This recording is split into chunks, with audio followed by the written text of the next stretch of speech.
So endeth the word. Thanks be to God.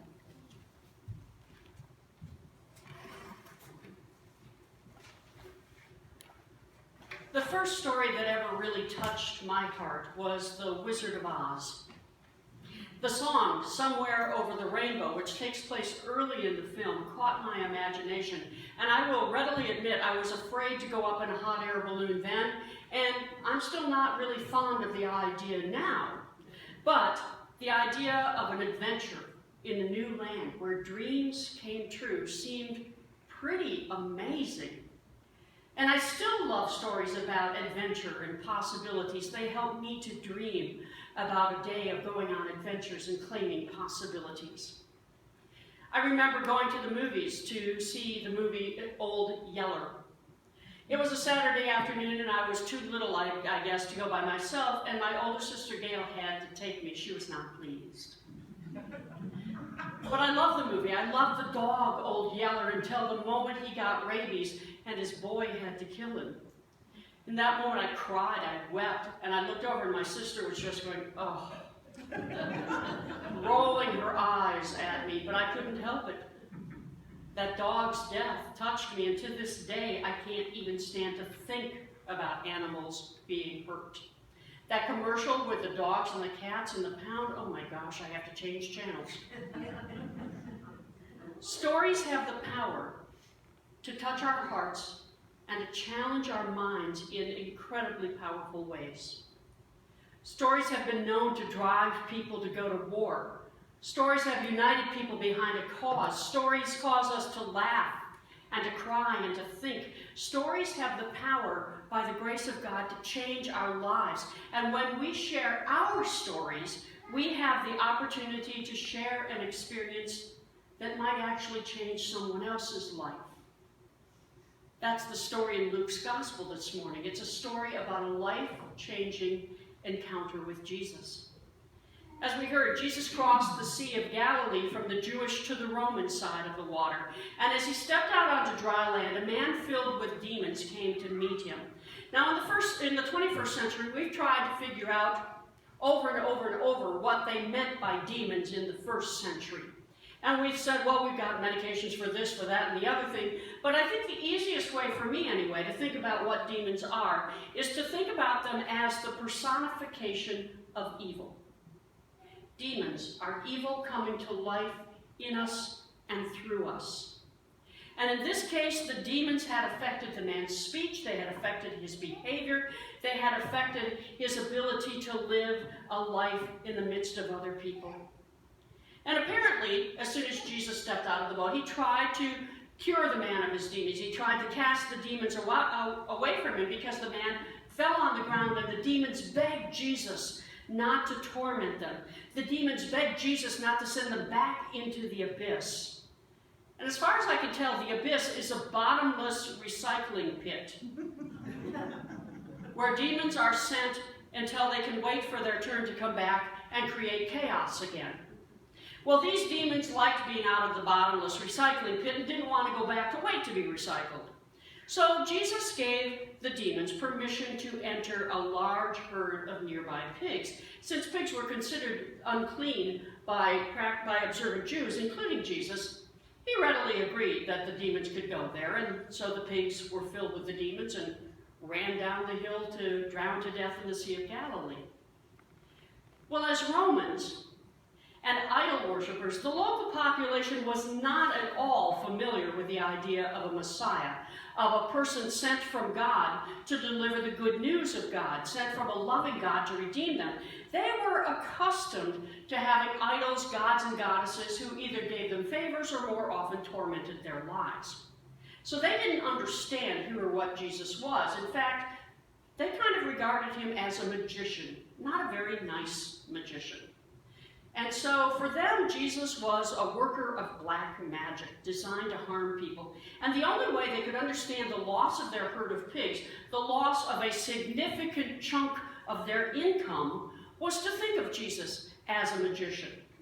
So when the people saw their dead pigs, and they saw this man now free from demons that plagued him, they were afraid. They were afraid of Jesus, they were afraid of the man, they were afraid of everything Jesus represented, so they asked him to leave. Now the man who had been healed from his demons wanted to follow Jesus, but Jesus told him he could do the most good by staying in his village and sharing his story. And I suspect Jesus knew that when the man told his story, people would listen. And they might listen once, they might listen twice, they might listen a number of times to this story of transformation and healing and hope, because it's a story that was bound to stir people's hearts. It was a story that was bound to challenge their minds as they wondered and thought about who and what Jesus might really be. Stories touch our lives so that we rethink things we thought we actually knew. The people thought they knew this man. They thought they knew who and what Jesus was, and they were afraid. They asked Jesus to leave. But taking time to tell his story to the people once, twice, over and over again gave his listeners the chance to rethink their ideas about this man and about Jesus and about the God that Jesus talked about. Stories touch our minds and they challenge our hearts. A little over a week ago, over 100 people were killed or injured in a shooting in a nightclub in Orlando. And for a long time, we heard about the numbers of people who had died. We heard stories about the numbers of people who had been injured or killed. Early in the week, Anderson Cooper went on CNN to tell the stories of the 49 people who had lost their lives, who had been murdered. He put up a picture if he had it, gave us the name of the individual, how old they were, and what they did with their lives. Some were musicians, some were dancers, some worked in the business world, some were sons or daughters. All of them had stories of their lives, and in that moment for me, the story went from being about the number of people killed to the stories of the lives of the people who had been murdered.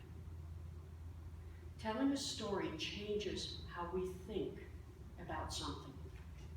Telling a story changes what we believe about something. It touches our hearts and it challenges our minds. I suspect I'm not the only one who's hungry to hear stories about the shooter, not because I want to glorify him, but because we want to figure out what caused him to take an assault rifle into a crowded place and start shooting. Because stories allow us to understand and experience, to let the feelings inform our thoughts and maybe even affect how we think and how we behave.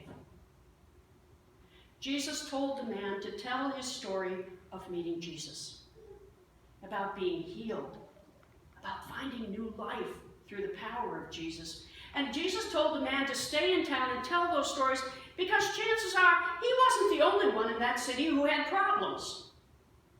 Chances are he wasn't the only one in that city who was experiencing the personification of evil as demons. He was not the only one who was suffering with his isolation and his pain. Jesus knew others needed to hear his story of healing and hope, because when he told his story, others could hear and see how this man had been changed by his encounter with Jesus. They could hear and see the power that Jesus possessed. They could hear and see what Jesus had done for this man, and they could begin to hope, to have a glimmer of hope that Jesus could bring the same healing and hope into their lives.